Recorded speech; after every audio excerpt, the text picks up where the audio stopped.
Welcome to the Golf Coach podcast, Billy. How you doing, man? Going very well, Toby. It's good to see you again. It's always been too long between visits, so I keen to know. chat to you and your audience, mate.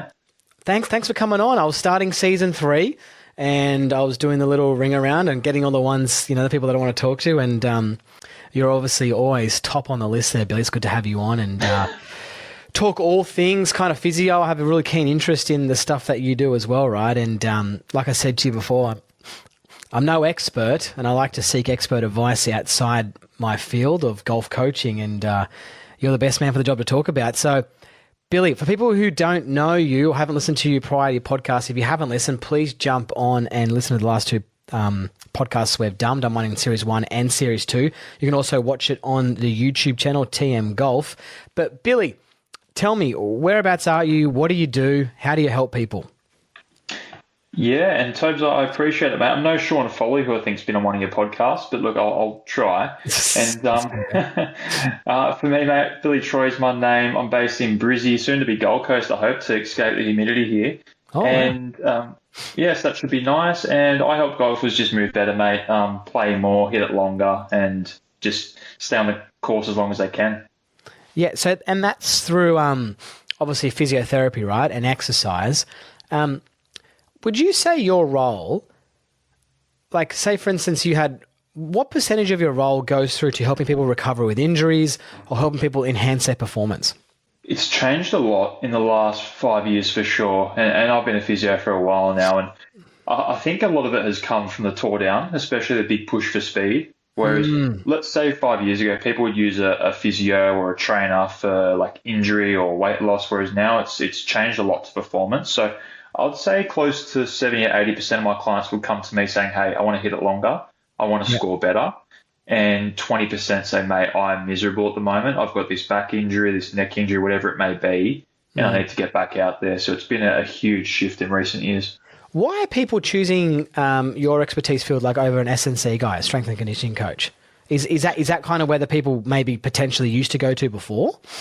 Yeah, it's a great question because for me, like I've got a S&C coaching certification as well, firstly. Okay. And Yep. I do post a lot about strength and conditioning stuff on my social channels. And I think what people come to me for as well, like and I'm trying to get back to a lot of this stuff, but I used to post a lot of like evidence and research, and golfers are pretty analytical by nature, I think. So people were saying, hey, like it's making a lot of sense. He seems like he's actually backing up his claims. And I think people are coming for that. And then also for me, I'm pretty detailed in the way I go about training clients. There's a big assessment procedure, and it's not a cookie cutter approach. So I get a lot of people that come off other programs, and I won't mention any names, but Yeah. it seems like, I guess, my programs are more structured than what I've heard on the market. So that's what people probably attend for.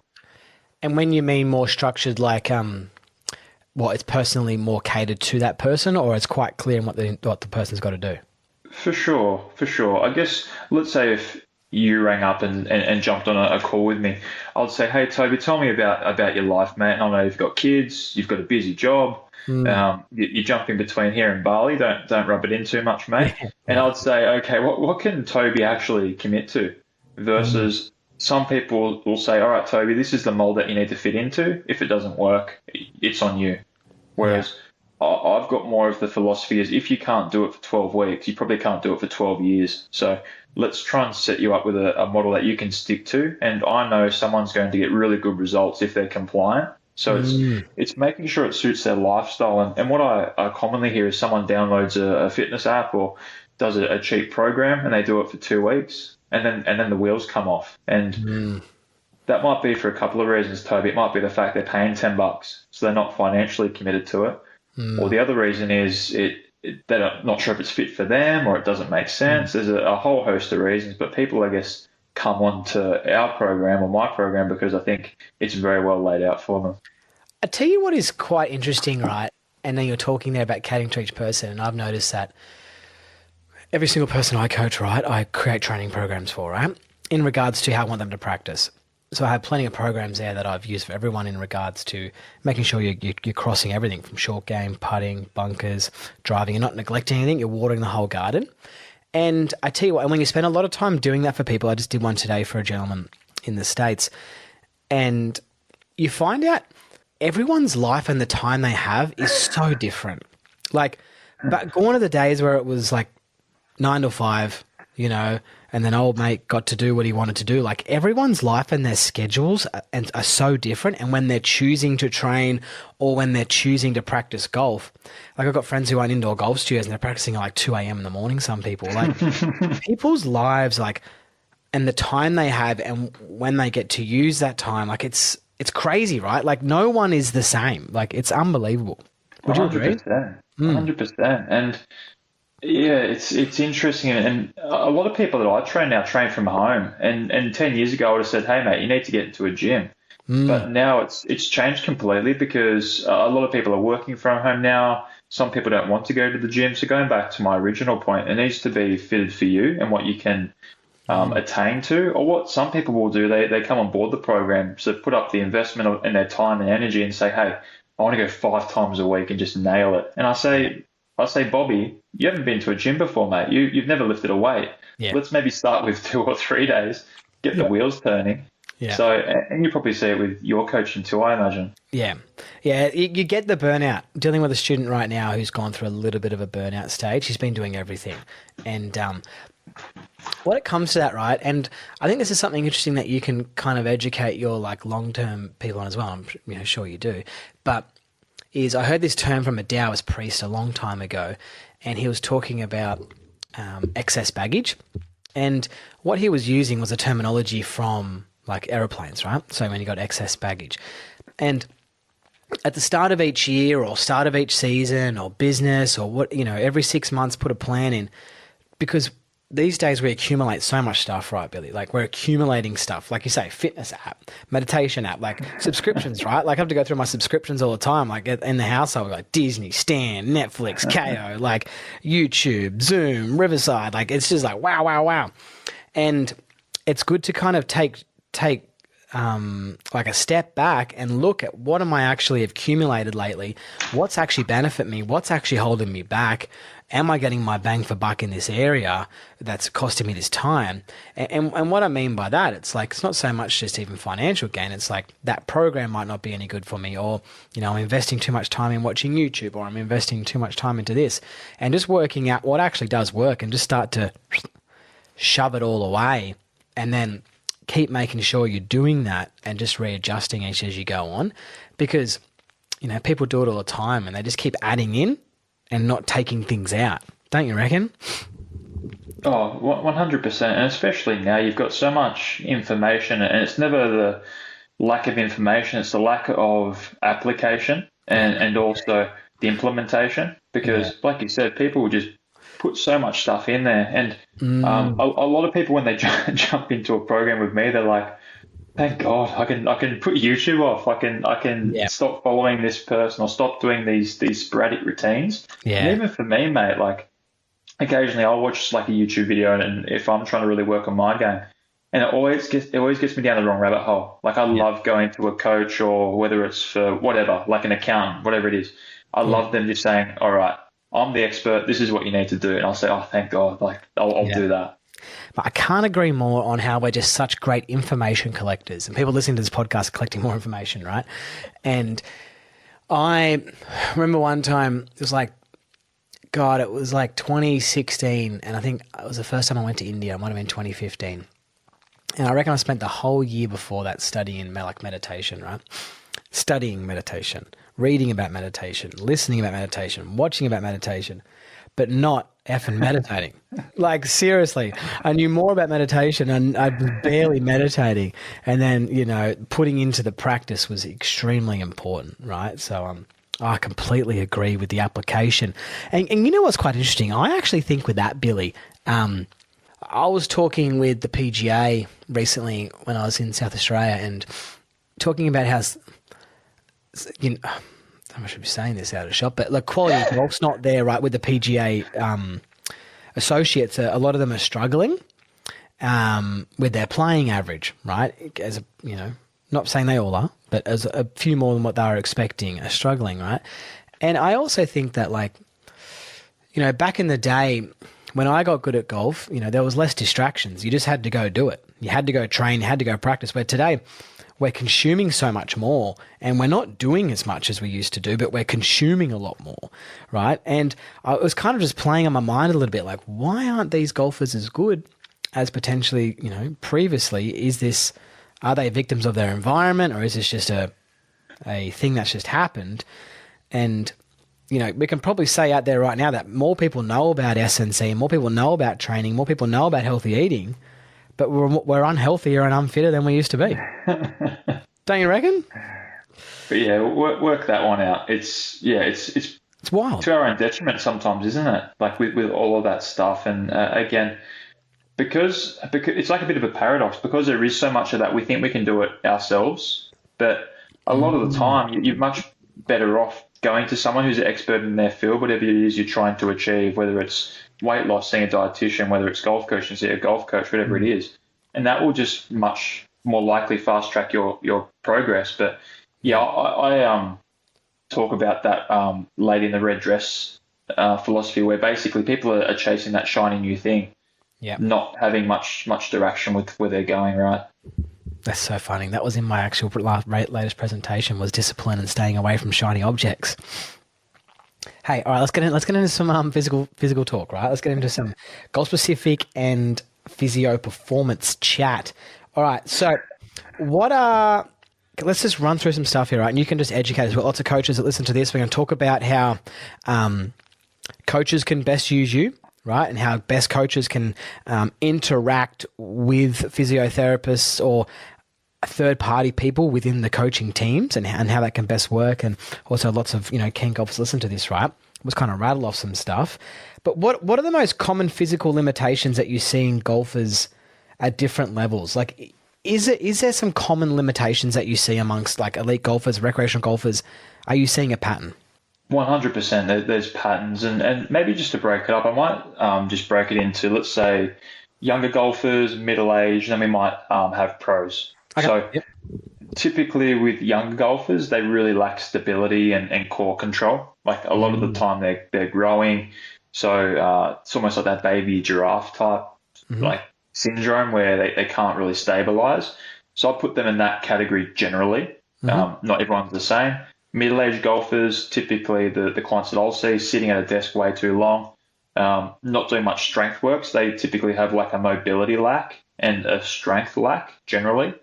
And with your elite golfers, they're typically falling into like a one-sided dominance. So they're hitting balls one direction. They're not. I see a lot of them that aren't well balanced. So they typically have a lot of like strength discrepancies, mobility discrepancies, and almost like an overtraining as well. So that's generally how I'd break it up. Great. All right. I've got some great follow-up questions there. Can you tell me what is a common sign that as a golf coach can look at for someone who is a junior golfer and you are seeing stability issues? What things show up within the golf swing or viewing? What can we see? I think excess movement, and this is going to be subjective to what you call excess too, right? So I use a 3D tool sports box, and I use that to look at a golfer's just efficiency and like injury prevention. Like I don't want to go into that whole golf coaching rabbit hole. That's not who I am or what I do. Yeah. But I'm looking at the sway side to side. I'm also looking at their postural control through the ball as well. And early extension's a whole nother rabbit hole that you can agree or disagree with. But I'm looking at benchmarks within what that software recommends compared to pros. So that would be what I'd be looking at. And sorry, what was the rest of that question, Tobes?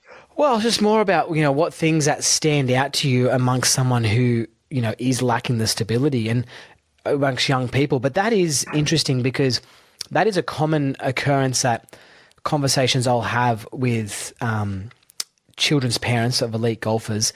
They'll talk about their child early extending all the time. And I'll show them videos of Charlie Woods, at 10 years old, early extending, or, Rory McIlroy. And even at these younger ages, just how the golf swings look, and you're not going to keep that butt on the wall.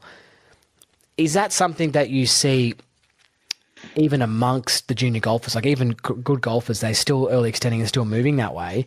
But what are you looking to do? Like, what's your role with that to try and help stabilize that young golfer? Are you just trying to help them grow? Like, what are you trying to do? Yeah, and it's a tricky one, right? Because let's say if someone swings at 100 miles an hour, and Mm. some really good elite juniors at 12 are doing that, and Yes. I see some. Mm. Yes. That's going to pull you towards the ball at roughly 80 pounds of force, give or take, depending on what club you're hitting. Okay. So yes, they're not going to be in that perfect position, but against the wall.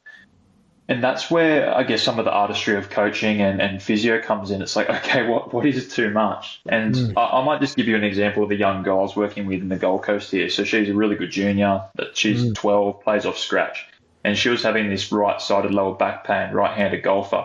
Mm-hmm. And it was at that point where she was thinking about giving up or stopping because of this back injury. Mm-hmm. And because she was so powerful and so quick, she couldn't maintain any of that stability through the ball. So when I assessed her, she had a lot of those one-sided discrepancies, had very poor rotation in her upper back and her hips, and she was very weak through her core. So Okay. I think, okay, she's got this big stability issue, she's got this big flexibility issue. What do I do about that? I write a program to objectively improve that, and let's see how she goes. And she's really improved really well, and happy Interesting. days. Yeah, a lot of it is around that injury prevention, isn't it? With those young kids, and I've got two kids I've coached who've had back issues, and part of their programs is pretty gym heavy, and they're non-negotiables in regards to that training. So, oh, good on you, mate. What would be some stabilizing stuff for a kid in regard to the core? What are we talking? What type of exercises are they doing? Yeah, and I'd say just to test themselves, if you're listening at home, or if you have a child that you work with or a child of your own, make them do a front plank, side plank, just to failure. 90 seconds should be a bare minimum. We Interesting. know a decent amount of research that if you can't do that, there's a high likelihood of back pain. It's not a perfect test, but it's a good place to start. Mm. Single leg balance, eyes closed, hands across your chest. If you can't do that for 15 seconds, again, you're unstable. That's a good TPI test. And also looking at a single leg bridge. Can you hold a single leg bridge for 30 seconds or more? Again, there'll be some good tests. Yeah. And the way to, I guess, train that would be doing those. And then there's a lot of other stability stuff you can do. Like with my clients, there's a lot of chopping. There's a lot of dead bugs, bird dogs, Toby. There's a whole heap of stuff. Yeah. But I'll be benchmarking themselves off those tests. That's interesting. Yeah. Cool. All right, my kids always try and do push-ups. My kids How's are. your My how's your kids. planking going, mate? How's your gym training going, by the way? Oh, Billy. I have to admit it's been terrible. Obviously, people listen to this. I used to be a gym nut, 4:45 in the morning, train every day. Loved it. It was my bread and it was got me going every day. But since we had our third child, so I've got three boys, 5, 3, and 1, and it really threw me out. Like it threw the training out the door because the sleep's just been terrible ever since. So my role as a father has really increased, and I can't leave in the morning because my kids get up now at about 5:30. If I left my wife being up night through breastfeeding. Anyways, you've just heard a buttload of excuses. But and that's my only really time I got to train. I spend time with the kids. So all my stuff right now is based around every night on the floor. I just get the spiky ball out, the foam ball out, do some like thoracic extensions, stretched out my psoas muscles and my hip flexors today reading books to the kids tonight. I'm on the floor doing that, and then just help that and just a little bit of that. Might plank a little bit during the day to get the core activated, but yeah, it's gone downhill. But I'm looking forward to it coming back. I do have a very fancy home gym too that is not getting used. But Um, that's the nature of the beast, isn't it? And yeah, going back to what I said earlier, that's what a lot of clients might get into the position of. So it's yeah, almost being opportunistic. Like when the kids are maybe asleep for 10 minutes, all right, I might do a little bit of workout then yeah. and a little bit of workout then. But to say, all right, I'm going to hammer it at 5 o'clock every morning while my wife's stuck there with the kids, it's probably not reasonable. And that's where it needs to be fit for you, right? It does, and I'm such a routine guy that yeah, I got to get in the habit of building something during my day to do it. But I also, as well, Billy, and I kind of get your advice on this. Like, I was so tired this morning when I woke up, my eyes were sore, right? My eyes are still sore right now. They're really sore. To the point where I woke up this morning, I said, I'm not putting Billy on tonight.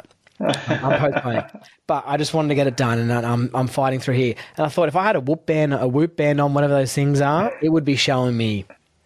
I'd be doing the Instagram post saying 3% or whatever. Like the recovery would be terrible. I was up all night, right? So then I find that training would be completely, training would be counterintuitive to a degree. Like I think, it was explained to me once before when I was training too hard and I was too tired late nights working. And someone said, you're giving up a $50 note to pick up a penny. And I was like, oh, that's interesting. He's like, go back to bed. You shouldn't be here. So anyways, what do you think about when training, when you're just like super run down all the time and just tired? How do you approach it?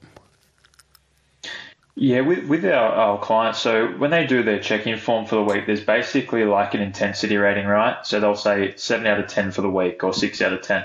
Yeah. When it gets to the point, if it's at 8 consistently for a number of weeks, I'll send them a message and say, hey, Toby, back things off, take a week off, whatever it needs to be.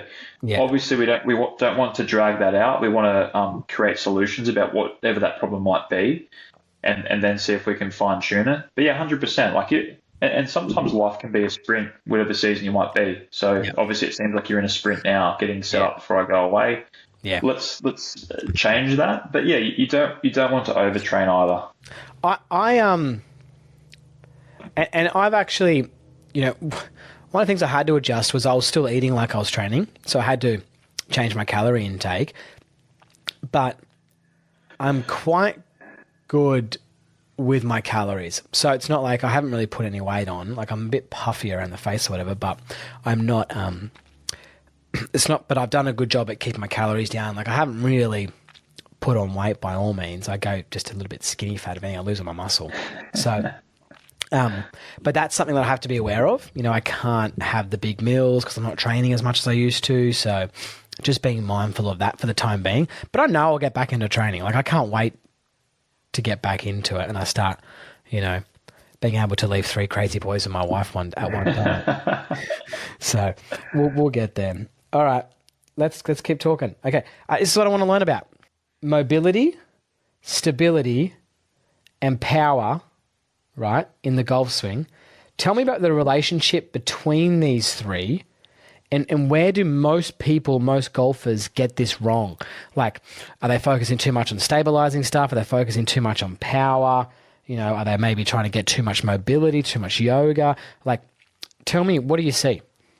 Yeah. So I'll just give people like a really clear-cut test what they should do to see where they can get probably the most bang for buck. And it's hard to do this like at a standard gym, but get a medicine ball, 6 pounds, do a shot put, throw it as far as you can.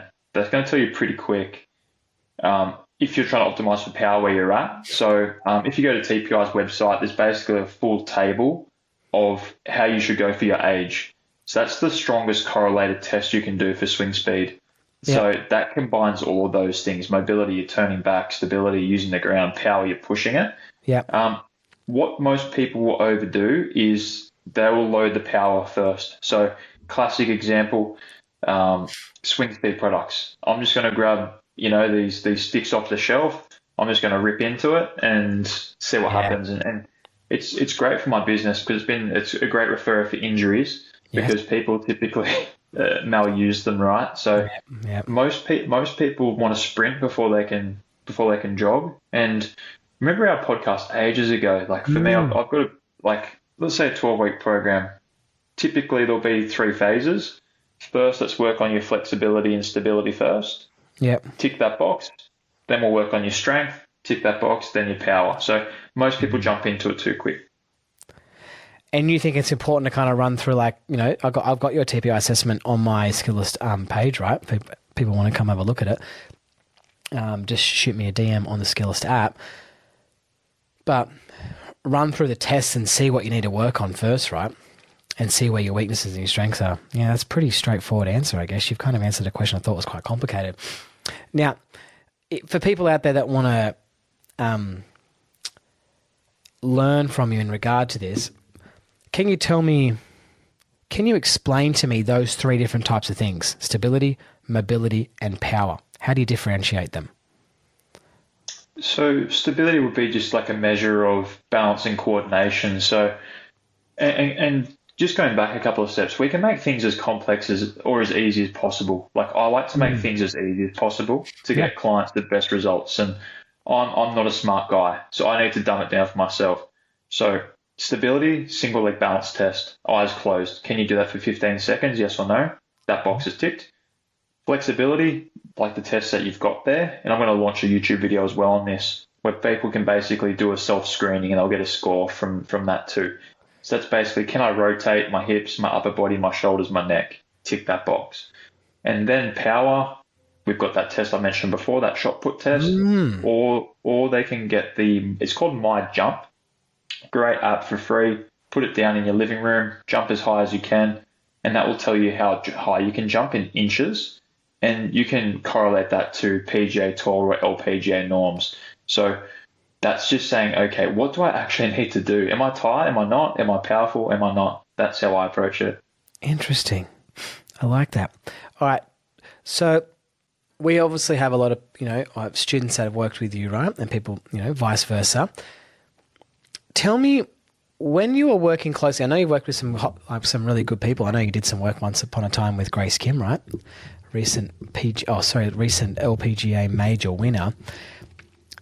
But tell me what it's like when you're working with a golf coach, so with a student who's got, whatever you call it, a patient or whatever it is, a client, sorry, and they've got a golf coach and you.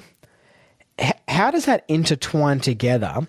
And what looks good for you? What works well? Like when the coach is communicating to you, how does that look?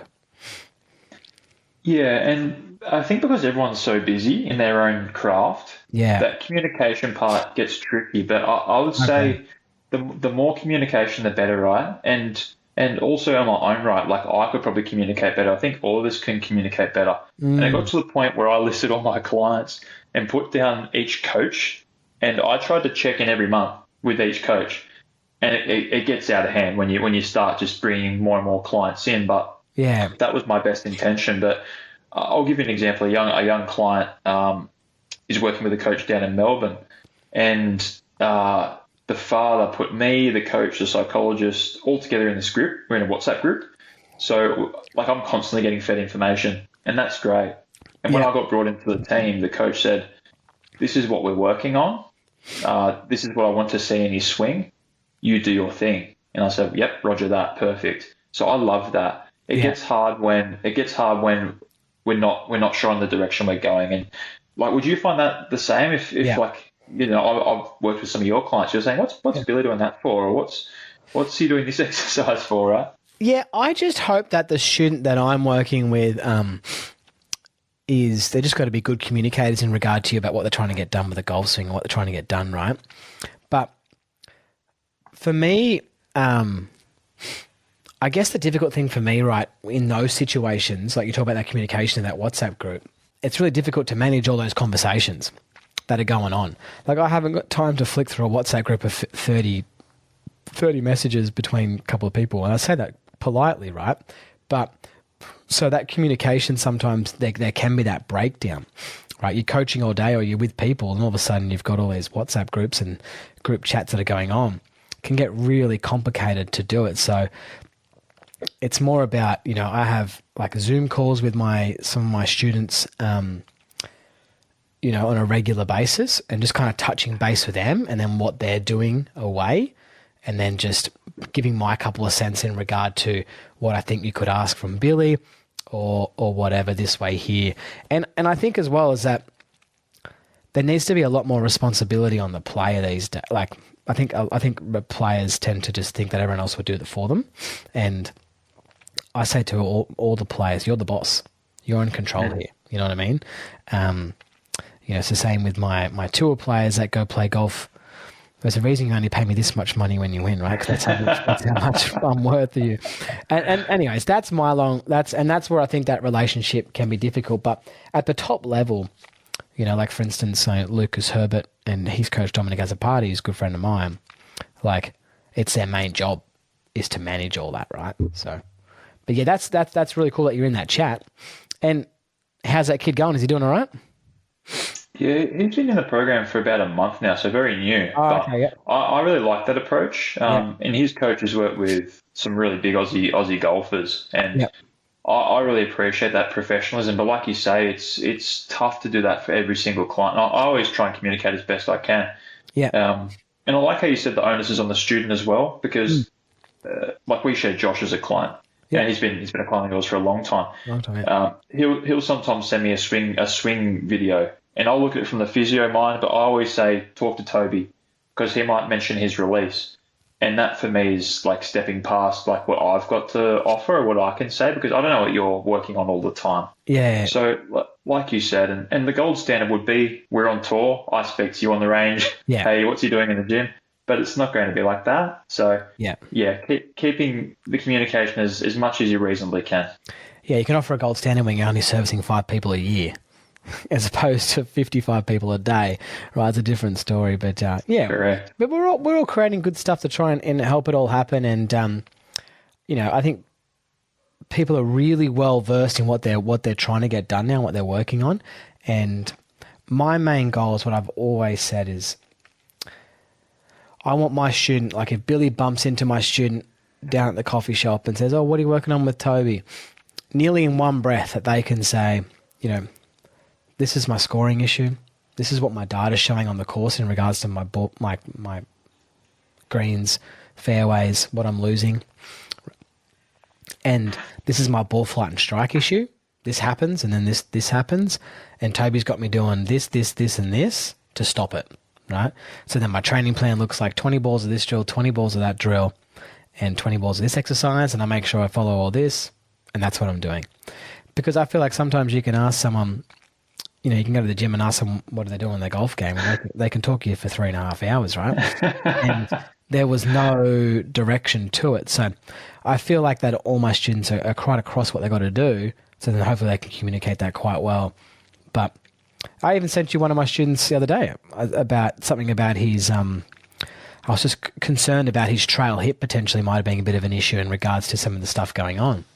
And he's an Aussie Tour pro, plays top level, just finished top 10 in a big event. So, yeah, always looking when I see stuff and I think, oh, there's something going on there. Talk to your physio, or I'd message you. Obviously, I was talking to you that day anyway. But, yeah, that's my kind of take on it all. But I would feel as well, Billy, I've always loved your job because you get to enhance people's lives, right?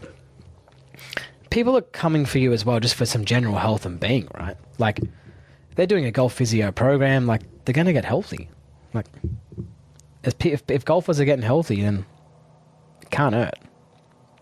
Not at all. And look, mate, like I honestly pinch myself all the time. Like I wake up really enjoying what I do, and yeah, good golf is obviously what we're trying to optimize for. But along that journey, you're going to have good general health as well. And a lot of clients will say to me, "Oh, my wife says, I've toned up."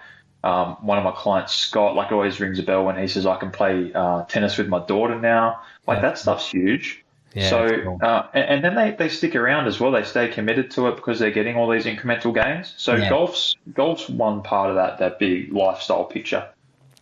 Yeah, I get it. Hey, tell me, when do you think, like, say, for instance, a coach is trying with a student, trying to get them to do something, and then they can't do it. That identification phase in regard to, is this a technical flaw or is this a physical flaw, physical limitation? Do you think as coaches we just need to be quicker to run them through some form of testing to make sure that it's not a physical limitation? Or, what are some of the telltale signs you reckon? Yeah, and like you probably answer this better than I can in terms of how coaching may or may not have changed. But like if I was a golf coach, and I'm coming from a physio brand as well, but I want to know what they can do physically. And Yeah. it'd probably be like if I'm going to make a mechanic, like I'll probably want to know what my car can or can't do, or what size tires it needs before I give it a solution. So, and like I've had a lot of golf lessons over the years. Like I can maybe say one or two times someone that's checked my movement. Like, so if I think it would make a coach's life easier, essentially, if they did a quick little movement screen. And when I did my TPI, my accreditation, I was a heap of coaches there. And I think that's for that reason, right? They want to get an idea of what the person does, and then okay, we can give some Yeah. implementation around that because Yeah. I think we're learning how big it is. So what do you do if someone turns up and says, "Hey, Toby, I want I want this to happen"? I tell you, for me, I have this push pull around it because the thing that I, need to get my head around as well sometimes is the student will do it in a rehearsal. So I always ask if the student can do the practice swing, right? Like, let's do the move, get in the mirror, look, you're hitting your checkpoints. I always film it and analyze it before they even start hitting balls. So doing the move, I say, look, yeah, you're moving appropriately. We're getting the pelvis to turn 40 degrees. Your left side bending fine. Chest is turning 90. It's all looking really good. And then they get the ball in the way and boom, it doesn't happen, right? It doesn't happen.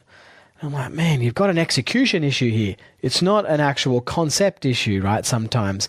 But a lot of the time as well, it's about, is that person breathing correctly? Are they performing correctly? Are they getting themselves ready to move in that desired fashion when that ball is there? But I'll generally pick it up when I'm moving them before hitting balls. So, if I'm asking them to do something in front of a mirror and I'm showing them and pushing them in the position I want them to push them into, and everyone always does the odd, oh, I'm a bit old for that, or, oh, man, I have to start doing some yoga now, and, all that type of chat. You hear it every day, right? I hear that every day, right? But you start to pick it up there. You go, oh, hang on, that's actually, that pelvis is going a bit too lateral there. It wants to kind of escape on me. It won't go around the corner like I want it to do. So that's where I'll kind of see it the most. And that's why as well with a lot of the online coaching, I always ask for a rehearsal and a practice swing. So same thing I'm sure with you, with you're doing your online screening stuff, if it's a golf swing related, show me, they might come to you with the issue like, oh, it's my pelvis's issue. Well, show me your practice swing. Well, your practice swing's all right. So what's going on with the ball in the way? So that's, the kind of place I'll find it is away from the actual hitting the ball. And then I'll get. So they're doing a full speed rehearsal, sorry, or just doing a up to the top and pause type Probably deal? just to like P4 or like top of backswing, and then just trying to move them into that position, and then I'll you'll start to notice there like you'll start pulling the right shoulder or you'll start pulling the rib cage and they're not moving, and then clearly it's not going to work at speed. So whenever someone's moving a new move in a golf swing, you should work really hard at doing it slow so they can stay in touch, stay connected with the movement and feel where they need to go and identify with it and see it in front of a mirror. I feel like it's really important to see what you think, what you're actually doing, because then you can relate to what you're seeing. So you can also help push you in the right position as well and push you further because you can do more. So I think it's really important to always see what you're doing when you're making a swing change, if it's in a mirror or looking in a camera, and I analyze it and then start loading speed, right? So that's where I'll start to notice it, is in that part there. But it's hard without a practice swing, I believe. I think it's really important to see a practice swing because you can generally do it okay in a practice swing. And as I always say, as the stakes get higher, the swing gets worse, Billy. Makes a lot of sense, mate. Oh, that's an interesting question that I came up with myself. Have you ever found that certain kind of like swing styles have created more types of injury? Like, is there certain types of swing technical methods? I don't want to, you can label them if you want, but we know there's methods of coaching out there. Is there certain types of methods that have led to more injury that you've seen or not? Yeah, I definitely think there's some, and even I've tried some, right? Like I've had some like advice from coaches, rightly or wrongly, and I thought to myself, I can't achieve that. So I guess one typical pattern, I see quite a lot of people getting a lot more bowed at the top, club inflection, which requires a lot of rotation from what I've seen. Let's say Colin Morikawa, Dustin Johnson, they're getting so open with that close club face at the top. And it's great for some people if you're really mobile and you can do that. Or another thing I see is just keep that right arm tucked and get into a really, really large side bender position. And I've played around with that myself. I hit some really good golf shots from there. but shit, my back gets sore. Yeah, and, yeah. and I say to myself, I don't think I can replicate this for 18 holes or for 18 years. So I allow for a little bit more give there. And if the coach will keep pushing and prodding, I might say, hey, like, I don't think I'm capable of that. And I'm not a mobile guy. I played rugby and done gym for a lot of years. So, Yeah. yeah, I think there's certainly some swing positions that will lead to certain injuries. And I guess a good example would be Joaquin Niemann as well. You look at his spine, Yeah. and I look at that and, again, plays some great golf, but is he going to be there in 20 years? I'm not sure. Or does he want to be there in 20 years? I'm not sure either. But Yeah. that's probably how I'd go with that question. And even if he is, he could be the unicorn, but it wouldn't. If you had 100 of them, 100 of them wouldn't be there in 20 years. So there would be some breakdowns. Like there can be some unicorns that we've seen with some certain crazy swings that looked crazy physical limitations, but have created it. But what you're talking about there, right, is really great for coaches listening as well. Is that when we start to get shafts really shallow, so a more horizontal shaft and the left arm deeper in the downswing, that student is therefore required to be super open through the impact hitting area. So you can't ask Nancy Duff to have a really shallow shaft in the downswing and try and get Nancy, chest open 20 degrees, pelvis open 45. It's just not feasible, right? So it's important to potentially look at getting that shaft where someone like a Tiger Woods, people might actually look and think he's actually steep. Right? It's okay to have it there, right? And have that shaft pitched more vertical. That requires less rotation through the impact hitting area, right? So, that there can help with the physical limitations for sure. And I see some golf coaches put people on Instagram into certain types of swing shapes like that. Really flex left wrist, shaft super shallow. I'm like, I look at their body through the impact hitting area. I'm like, that's not actually happening. You can't get it around in time. And a lot of coaches out there will even say stuff like, oh, look at this. I got an argument the other day with a guy and he stopped writing back to me because he wrong about what he was saying online. But about a passive release and getting super open, I'm like, dude, I'm more open than you. I don't even try to get open. So it's really important to match that swing style with what the person's physical limitation is, I believe. I think it's really important. And can I just talk about Grace Kim there for a second? And Yeah. I was at a PGA Tour event, so I was a physio there for the week. Yeah. So Grace was there as an athlete, so I was doing just some work with her. And let's say for a normal golfer, they'll be lying on their back, their hip will rotate, we call it internal rotation. So essentially what your hip needs to do through impact. And I remember testing Grace's hip internal rotation, and it just kept on going and going. I thought, holy shit, like she's got so much mobility. Wow. And you look at her swing pattern, right? Great positions through impact. She's so open. She's in that side bend, but she can get there. Like I wouldn't be concerned so much with her. Yeah. But Barry down the road that doesn't train and doesn't exercise, and he's looking at YouTube and looked at Colin Morikawa. Yeah. I'm sorry, Barry, but you might run into some issues. So. Yeah. I agree. And you know what's funny as well, though, is that people that without a biomechanic background or not studied 3D are throwing numbers out there and they're saying, oh, yeah, hips 45 open. I'm like, well, no one is. You know what I mean? So, like, chest open 20 degrees. I'm like, no, they're not. Like, so it's not as far open as what you might think with some of these golfers, right? That's not necessary to be even there anyway. They're just putting a number on what they're seeing, drawing lines in 2D, right? So, but then you got to go into like rib cage, chest alignment, shoulder alignment. It's all different through impact, right? But yeah, I agree. I think that's really, really, really, really good. Okay, tell me, what are some mistakes that you see coaches make who try to do the physical therapy stuff themselves with their students and potentially not seek advice outside? What mistakes do you commonly see? I think it's probably the same for all professions. It's probably going too deep into the rabbit hole that you might not have elite education in. And Yeah. I'll talk you to, I was living in London at one point and I was speaking to this golf coach, set up this really fancy studio, paying a mozza in rent. So he said to myself, I need to retain people and offer my services. So he did his TPI, did his personal training course. He was the golf coach, the PT, the physio, everything. And he said, mate, I was so far out of my depth. I had people asking me about this, and he was answering questions incorrectly, and patients weren't, or clients weren't good outcomes from that. So it started to hurt his reputation. Yeah. So he basically just peeled it all off and said, I'm the golf coach. Yeah. So I think people get into trouble when they suggest stuff that's too far past their expertise. And let's say for me, like I mentioned before, Josh, if he asked me about a certain swing position, I'm saying, I'm sorry, mate, can't help you, speak to Toby about it. And Yeah. I have no issues doing that. I'd Yeah. rather tell someone I can't help them than feed them bullshit because it affects my reputation. It probably affects their results as well. Yeah.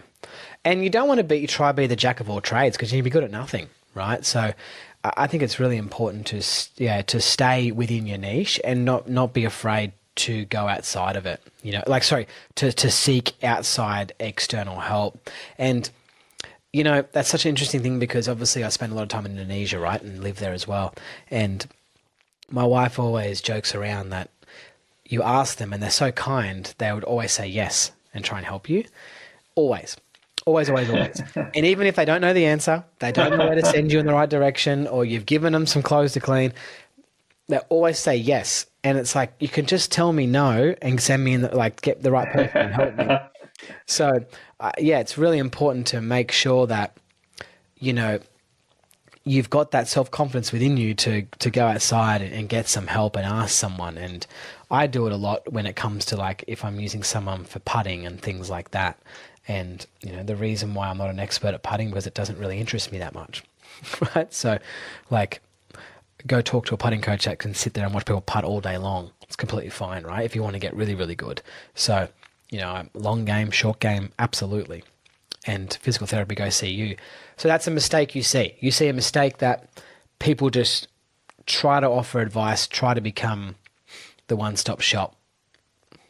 That's it. Yeah, exactly right. And another example, going back to coaches being certified by TPI, they can do a screening and TPI will spit them out in brackets a custom fitness routine, which it isn't. And I see a lot of them, and I think, that's pretty rough.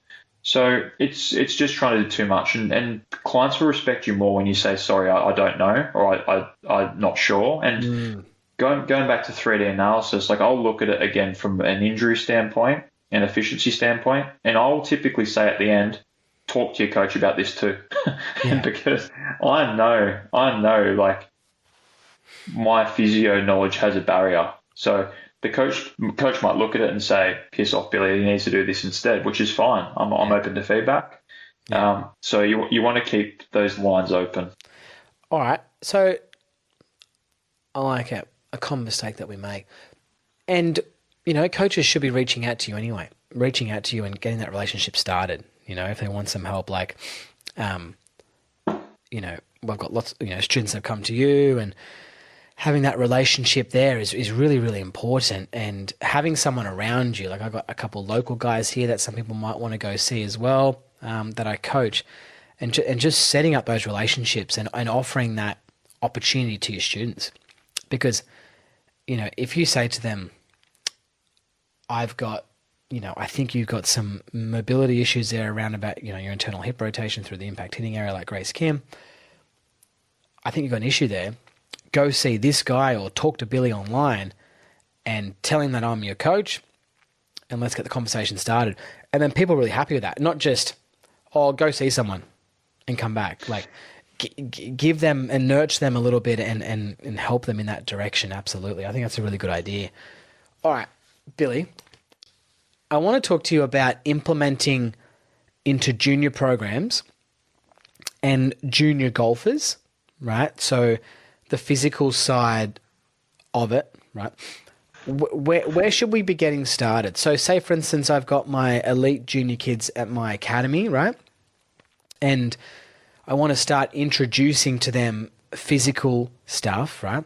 I'm not going to take them, I can just take them straight into the gym, start lifting some iron, get your tank tops out in this crazy environment. How can we start introducing these habits to these kids at young ages? What should we be doing? Yeah, I think we can't start it too early, firstly. And I've worked a bit with the Queensland squads up here. I've worked with Richard Woodhouse at KDV with his juniors there as well. So you can't start it too early. I think, again, it's smart to have some sort of assessment process. So just benchmarking things. What can little Johnny do versus little Susie over there, and getting a general idea. And then making sure it's fun as well, so the kids buy into it, like disguise certain drills to do something, like they can hop between hoops, or for example, or they can kick a soccer ball around. Yeah. They're challenging a lot of these things, power and balance and stability, but Yeah. doing it in a fun way. Yeah. So I think the way they implement it is, firstly just getting an idea where the kids are at, doing the and they can test each other if you have like an easy protocol, Yeah. and then retesting it along the way, but making sure it's fun. And kids, like when I was working with these kids at KDV, like the attention span, I'm not sure if it, like I was probably like that as a Yeah. kid as well, but I think the whole TikTok and iPads, they just want change so quick. Yeah. So it needs to be really fun. So that would be probably my key takeaways when you're doing that. So at KDV, so people listening to this, Richard Woodhouse has been on the podcast, so you can listen to him. He's now an elite coach based over in America.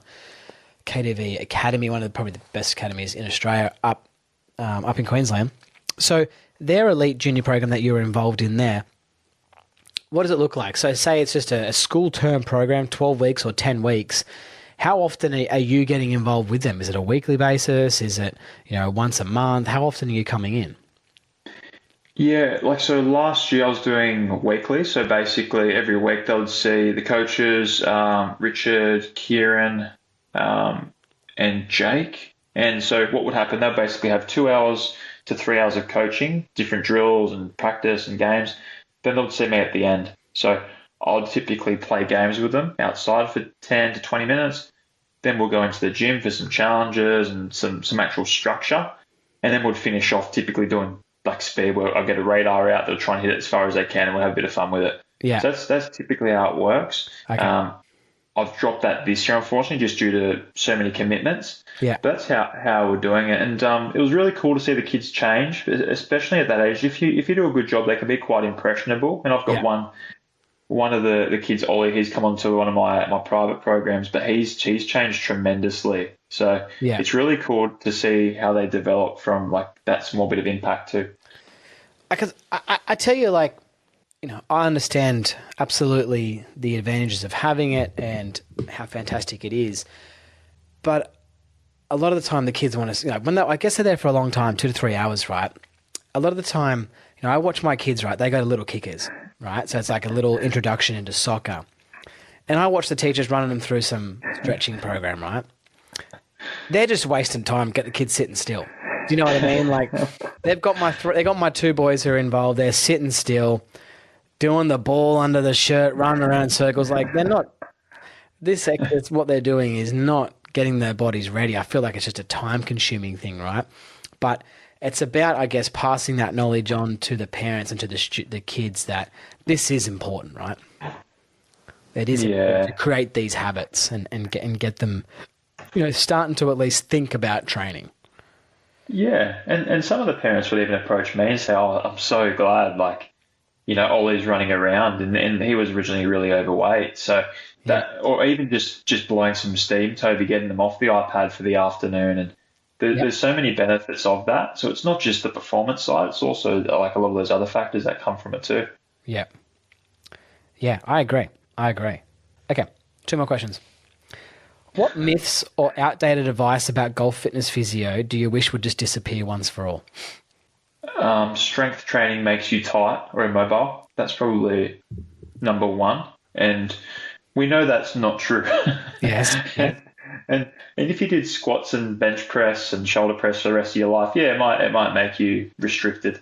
But it's not those exercises themselves. It's probably the structure of those exercises. Interesting. So that would be a big one. Another one would be it causes injuries. Tiger got in the gym and it got him injured.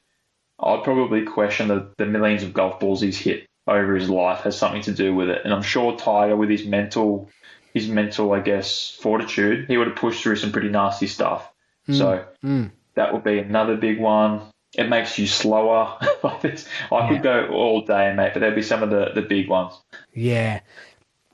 It's interesting, that Tiger one, isn't it? I haven't heard too many people talk about the gym. I have heard people discuss he had some pretty crazy, like, Navy SEAL training methods, right? I haven't read too much into it. I think it's in a book, right, about how he would, wear big boots and do the Navy SEAL stuff. That potentially led to some of his demise. But in regards, like you said there, about the amount of golf balls he's hit, whenever you do something too much, you sit down for too long, your hips get tight. You stand up for too long, your feet get too sore, right? So it's like it's good to go for a 5K run, but if you go for a marathon every single day, then you're going to be injured. You know what I mean? So when you start hitting tens of thousands of balls every single day, then of course it's going to, potentially start leading to injury, right? You're going to be open to it. So if I start playing the guitar, I'm going to get sore fingers. And just on that note, with every golf swing that you make, so you put roughly 7 times your body weight through your spine. So Wow. you times 7 times body weight times, let's say you might hit 500 balls a day or 1,000 a day, whatever it may have been. It's huge. And I guess I'll probably compare like Tiger as the David Goggins of golf, like all the injuries he's fought through. And even when I think he tore his ACL when Stevie Williams was on the bag. Yeah. Stevie said, "Tiger, you need to pull out." And I think most people know how that quote goes. And Tiger said, "Mate, Yes. we're winning this. We're winning this thing." Yeah. So yeah, cheeky bastard. Do you know? That he beat? I don't know if you remember this, but he beat Wei Yang in a playoff on one leg in the PGA Championship, and he held this big bomb from like up the top left, and it kind of like left to right up about 25 feet. I don't think I'm putting any salt and pepper on that. It was about that long. I think it was Wei Yang. it's not Robbo. Is it Mediate that US Open? It might have been Rocco Mediate. Nah. People listening to this, correct? Let me know in the comments. I know there was one where he beat Mediate, and I think he was hobbling around. Went to an 18-hole playoff? Yes, it must have been. Gosh, my memory's gone. See? Don't have kids. You lose your memory in your sleep. Anyways, long story short was my friend was putting some bets on at the tab. Used to go into the tab, the green tab thing, and it used to be in the main street. And we walked in there, and he was putting races on the horses. And I was just watching the golf on the TV. And I said, "Oh, how do you get to the golf? Like, show me." And we betted on the golf. And I said, "Oh, Rocco Mediate, he's like winning by one, or he's like one back, or whoever it was. I can't remember." And I said, "I'll just put 50 bucks on him." And he was like 50 to 1. Right? Something like that, something really high. It was through the tournament, because the tournament was already on. I'm watching it on the Saturday, because it must have started on the Thursday, our time or something. And I'm sitting there had no money as a young golf trainee, and watching it on the phone to my mate. We're gonna win. We're gonna go out tonight. It's gonna be the best party ever. And then the phone just went quiet. Tiger just holding his phone straight in the thing. I was working at Sydney Olympic Park driving range, and yeah. Anyways, that's that story. That comes up, that putt, and my friend Shane always sends it to me every time he sees it, because I worked on the phone together that time. But all right, tell me one more thing as golf coaches, or actually, I'm going to ask you 2 more questions. As a golf coach, what can I do to start encouraging golfers around me, in my email database, or what can I do to start encouraging them to start thinking about training for golf? What can you do? I'll maybe share some of what the pros are doing, and I think the Netflix series did a really good job of that. I remember turning it on the first episode, and there was so much gym time, and I was like, yes. And here all these people are reaching out.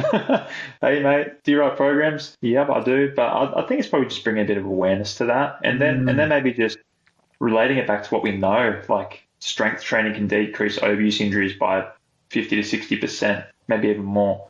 Yeah. So it's probably just referencing that, and also the benefits it has on your game as well. We know with distance, you had 20 yards, you probably take 1 to 2 shots off, like strokes gained. Yeah. So, and look, I don't want to toot my own horn and say people just need to go all in on fitness. It's just the incremental gains they can get from their technique, their physical, their mental, their diet, their golf clubs. So it's just sprinkling a bit of that in, I think. All right. I've got 15 minutes a day, and you haven't seen me. I've got no assessment. Right. What could I be doing to enhance my golf? If you've got 15 minutes, I would say let's break it down to maybe 3 strength drills, 2 mobility drills, just for the sake of it. Yep. I'll break them up into a few minute blocks. So I'd probably do can you give me an age? Or you're not going to give me an age? 45. Okay, good. 45. I'll do walking lunges. Let's go 3 sets of 8 of those. You're going to say. Let's add a rotation in as well to get a flexibility element. Yes. Let's do some single leg glute bridges. Yep. So that's a great one to train a few different things at the same time. Yep. And let's go for upper body. Let's go a plank to push up. That's quite dynamic for core and shoulder stability. And let's do 2 stretches, world's greatest stretch. So you're basically in a lunge reaching up towards the ceiling. And let's do a 90-90 hip stretch. So there you go. Yes. The 90-90 hip stretch. It's good to watch. It's very challenging. I like it. Thank you. And I'm going to ask you one more question because one of my subscribers here has just sent me a message for you, right? His name is Vyom. He's a budding golf professional from India. Hi, Toby. Could you please ask Billy how to really make your lower back bulletproof for golf and how to properly warm up and stretch the posterior chain before practice? Funny enough, he's out injured right now. Okay. So if you want to bulletproof your golf, and it's going to be contrary to most people's belief, you need to get really strong. So talking about what we did earlier, 7 times your body weight through your spine. Yep. So people that get injured think, all right, I need to unload it. So I need to stop lifting, stop doing this. So I'll be doing heavy squats, heavy deadlifts once his pain starts to settle. Yep. And then really heavy rotational work, banded chops, things like that. Yeah. Passing all the mobility tests, good hip internal rotation, upper back rotation, and then manage your practice load, which is probably the most important. So, you know, if depending on his skill or his season, he might be over practicing or even under practicing. So it's keeping like a really good diary of what's actually caused this issue to come about. So hopefully that helps. Is it Vyong? Yes. It's an interesting name. Great name. Lovely guy. He is, he's quite limber. He's very light. I would say he's probably 60 kilos. So you're putting a lot of, hits a lot of balls, a lot of force going through there. So I would definitely recommend, like your recommendations that you're giving me there make complete sense, especially in the strengthening side of it. Yeah, and going back to what we mentioned earlier, those 3 categories, he might fall into that younger category, being quite light and unstable. I'm thinking like Will Zalatoris might be a tour example. Yeah, he looks like him. There you go. So for that style of golfer, and I've seen plenty of them with the juniors, he's building a lot of strength and thickness around there. And I'd encourage like some juniors to speak to a dietitian to get them a little bit stronger in their base, right? And that's going to help them, I guess, resist that force. So if this guy swings at 120, that club's drag him in towards the ball. And if he hasn't got a stable base, the clubs are going to be swinging him versus the other way around. Yeah, I get it. That would be some other advice too. Oh, I love it. Billy, you've been great with your time. Thanks very much for coming on the Golf Coach podcast, mate. People want to catch you, they can get you down below. I'll put your links down below to your Instagram channel, which you are world famous on there, worldwide. And if people want to get in contact with you as well, I'll drop your email down there as well if you want to get onto one of your programs. Billy, mate, I appreciate you coming on the Golf Coach podcast. I appreciate you, mate, and fighting the good fight, staying up with me, mate. So, no, Toby, all the best and great seeing you again, mate. Yeah, you too, legend. See you, dude.